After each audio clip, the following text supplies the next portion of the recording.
Hey guys, in this quick video, we're going to review cleanup and basic maintenance of the G100 gel coat dump gun. As I've mentioned before, one of the great things about this gun is how easy it is to clean and maintain. Working with catalyzed materials can be nerve-wracking sometimes, so this video will help you understand what's involved in cleanup and how to do it efficiently, putting all that anxiety to rest. These simple tips will help you ensure the gun has a long, productive life in your shop, and maybe so will you. Let's dive in. First, when working with gel coats and resins, acetone will be your go-to for cleanup. I recommend having plenty on hand. Now, over the years, I found the easiest thing for me is to use this two-step system. I have one container of gray acetone and one container of fresh acetone. By gray, I simply mean the one that's being used first, and it'll have the heaviest amounts of gel coat and resin debris. The acetone won't stay clear very long, hence the term gray. The fresh acetone will be used after that, and it'll remain mostly clear. Dunk your item first in your gray acetone, get the bulk of the debris off it there, and then dunk it in the clear one. It's a lot like washing dishes in a commercial setting. Keep these containers sealed when not in use, and you'll get a lot of reuse out of that acetone. Cycle out the gray one once the buildup gets too heavy to be effective. I use 4 basic tools for cleanup: chip brush, the nozzle brush, pick, and a rag. The chip brush is my go-to. I wasted tons of paper towels when I first got started and found that the chip brush is more effective and I can reuse it many times over. Have this all set up and at the ready before you start mixing up your resins and gel coats.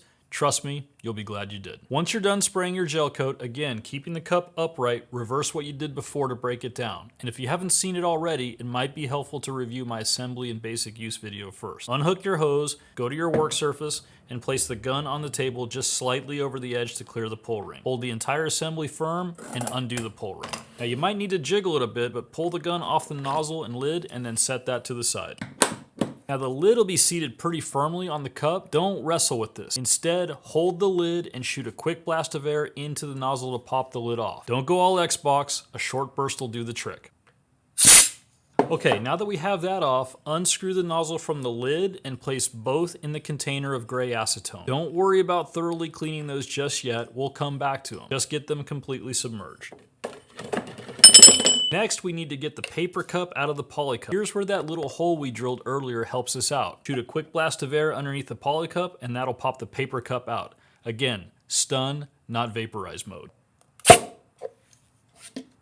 Now hang on to this, don't just toss it in the trash. It'll be handy to have later for excess resin, chip brushes, and other items you want to get rid of as you progress through your project. Wipe the gun body and poly cup clean with acetone as needed. Check all the orifices in the air nozzle, the trigger, inspect the O-rings, make sure everything looks good, and set that to the side. Now let's get back to the lid and the nozzle. Starting with the nozzle, clean it thoroughly with the nozzle brush. Now here's another pro tip. Get a few of these spray gun cleaning bottles. These are perfect for directing solvent exactly where it's needed to clean the insides of guns, nozzles, and crevices with minimal waste.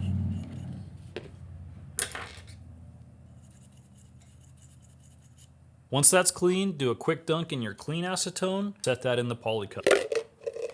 Next, let's clean the lid. It should be mostly clean already, but pay special attention to this tiny vacuum hole in the lid. Flow of material is dependent on that hole being clear, so make sure that's cleaned out. And finally, make sure the threads for the nozzle are also clean. Do a final dunk in clean acetone, set it on top of the poly cup. Easy peasy.